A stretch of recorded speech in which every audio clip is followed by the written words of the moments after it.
అందరికీ నమస్కారం అండి. కుజదోషం పార్ట్ 1కు ఈ వీడియో కొనసాగింపు.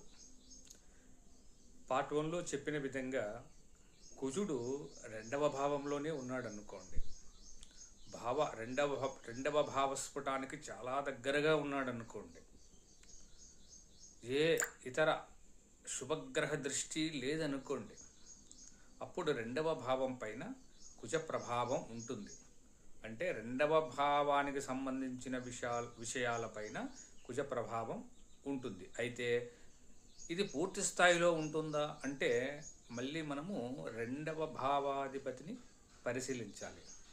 ఒకవేళ రెండవ భావాధిపతి మంచి స్థితిలో ఉంటే, అనగా తన స్వక్షేత్రంలో కానీ మిత్రక్షేత్రంలో కానీ ఉచ్చ స్థితిలో కానీ ఉంటే, అప్పుడు వాటిపైన శుభగ్రహ దృష్టి కూడా ఉంటే, అప్పుడు రెండవ భావం పైన ఉండే కుజ ప్రభావము అనేటటువంటిది తగ్గుతుంది.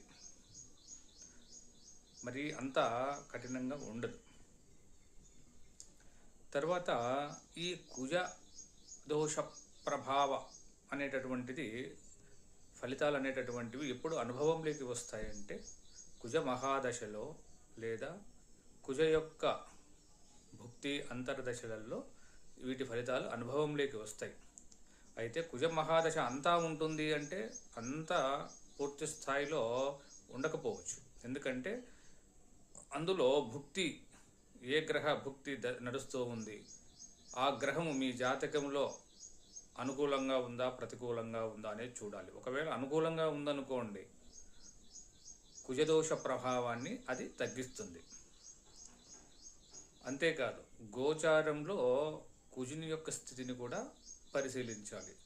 గోచార కుజుడు అనుకూలంగా ఉన్నప్పుడు కొంతవరకు తగ్గుతుంది. ఈ విధంగా మనము కుజదోషాన్ని మనం పరిశీలించాలి. అంతే తప్ప జాతకంలో చూస్తూనే 2, 4, 7, 8, 12 భావాల్లో కుజుడు ఉన్నాడు, వీరికి కుజదోషము ఉంది అని మనం వెంటనే నిర్ణయించకూడదు.